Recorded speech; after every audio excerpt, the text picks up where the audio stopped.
Yes, that was right here. They're running for a spot on World Thoroughbred Championship Day. Vic Stauffer's got the call. The Grade 2 Sunset. Enjoy yourselves. Good luck. They're off.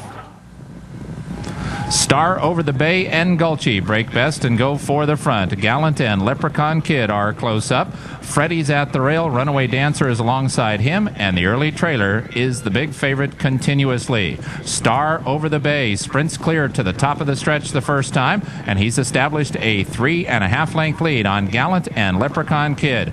Gulchy broke right with the front runner, and he's taken all the way back to fourth now and about 7 lengths from the lead. Just outside of him, it's the gray Runaway Dancer. Continuously and Freddie are at the back of the pack, and they are 10 lengths from Star Over the Bay, who is absolutely coasting on the lead, and he is 1 lap from home and 3.5 lengths in front. Star Over the Bay, the uncontested front runner, leads by 3.5. Leprechaun Kid continues to track in second. Gallant is third, and now he is 6 lengths off the lead. The Dan Hendricks trained Runaway Dancer is up to fourth now, but he's about 10 from the lead. Gulchy's just inside of him. Freddie and Continuously are still at the back of the pack, and they are 10 lengths from Star Over the Bay as he turns into the backstretch. In the 63rd running of the Sunset Handicap, no excuses for Star Over the Bay. He's had it easy and uncontested to the backstretch, and he leads by a solid 4.5 lengths. Leprechaun Kid is second by 4 lengths, with Gallant racing third. Runaway Dancer is in the clear. He's got about 9 lengths to make up. He's 2 lengths in front of Continuously, who is starting to gather momentum now. Gulchy's hard-ridden just inside of the big favorite, and Freddie's at the back of the pack. Star Over the Bay is now a half mile from home, trying to take a breather going into that far turn, and his lead is only 1.5 lengths from Leprechaun Kid, who's closer in second. Star Over the Bay is still fresh, though, and he rides the rail 1 3/4 lengths in front.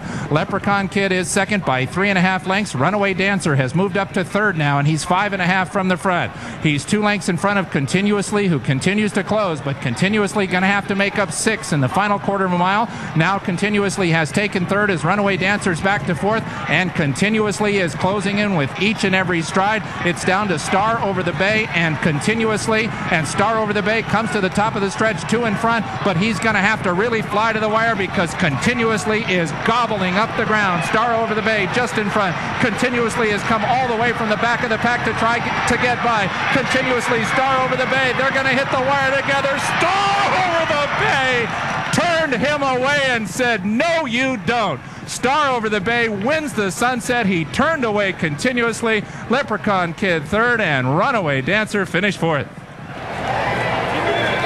Talk about having a clock in your head. Tyler Bays, who has won the riding title here at Hollywood Park, his first title ever, picks up the victory in the Grade 2 Sunset by putting them all to sleep and saving some for the stretch. Well, I'll tell you, when you say putting them all asleep, they went pretty quick here. This horse went 24-2, 47-4. Leprechaun Kid was in a perfect spot, but he doesn't have the same sort of class as this horse, Star Over the Bay. When they turned for home, Continuously looked like he absolutely had him. And watch when he comes to him, the horse switches to his left lead and looks like he's absolutely done, and Continuously he's going to go right on by, but he doesn't. This horse himself, other than Tyler, showing a great ride. I mean, this horse has been ultra game. Very game indeed. You know what he did, Frankie and a friend, and what I love to see is he went probably a little bit quicker just in terms of time-wise and fraction-wise, but he didn't fight the gray horse. He let him go, he let him get comfortable, and he just nursed him along out there. Boy, what a game performance that was, because it looked like Continuously was just going to inhale him inside the final 1/8 of a mile. Of course, in the Charlie Whittingham and that Grade 1 race, it was Sabiango and Tyler Bays who went gate to wire, and Tyler, he's a superb rider in this sort of situation. He's got a great set of hands for getting them to relax, even though the fractions were a bit quick.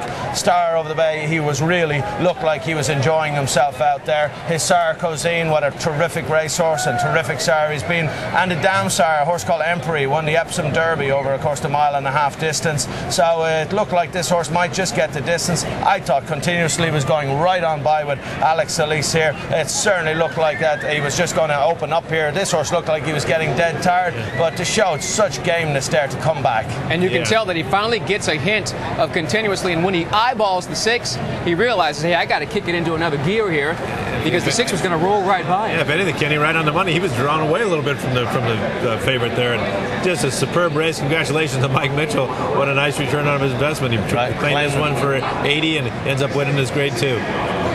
Excellent work. Star Over the Bay shaking up the John Deere Turf Division, as Star Over the Bay has earned the victory here in the Grade 2 Sunset Handicap, and your favorite continuously did all he could do to get there, but just comes up short. Kenny and Frank, wasn't that a classic example of how the speed is the greatest asset to have on a racetrack? And when you have a one-dimensional kind of horse, so often you'll see this kind of thing happen. If you've got the lead, you've got the shortest way around. You really do have an edge. So many of those late-running horses occasionally hang on you. You know, the funny thing about this horse is when you look at his previous form from the past, this horse used to come from way off of the pace. Now, when he came out to Southern California, started showing a little more pace, and then 2 starts back, he just showed that he really was enjoying the front-running style. And it's great for Tyler Bays also to see, because he's been so terrific, winning his first Jocks title out here in Meet Like Hollywood Park, and to finish it up with a great ride like this. Well done, Tyler. And just one last thing, you know, in terms of handicapping factors, we talk about a lot. Horses for courses. This horse 2 times now over this Hollywood Park turf course, and he dearly loves the surface. No question about that. He's comfortable on it. He relaxes on it. He loves the surface, and he remains perfect over the Hollywood Park turf. And there's kind of a syndicate of owners that own Star Over the Bay now, who put up their 80,000. You're going to see them here in a very happy and jubilant winner's circle, and this is the way that racing is supposed to be. Nice to see all these people having a great time down here in a winner's circle, all wearing red and Is black. that the group that normally wears the red, like, bowling shirts? But today they got dressed up because it's a Grade 2 event. The alley's That's what I'm closed talking on about. Sunday. But that's what I'm talking about as well in the sport. I know you want to be comfortable, but don't come to a Grade 2 event with a bowling shirt on. If you want to be in the winner's circle, you better get a suit on. We're going to need the wide-angle camera to get this group in there, but you're absolutely right, Frankie. Talk about a lot. This is the only sport where you can come in and become a franchise owner. If you've got the wherewithal. Partnerships are so popular. They're part of the game, and for a little bit of an investment, you can become a part of one and have the kind of thrill that these folks just had today. That's the way it's supposed to be celebrated, right there. And look at your results. $8 on top for Star Over the Bay, $463. Your trifecta, $78.20. And courtesy of the big $50 winner in the previous race, your double is $624. And your pick 3 is more than $9,300. And, well, continuously would have been a single on a lot of pick 4 tickets today. So this pick 4...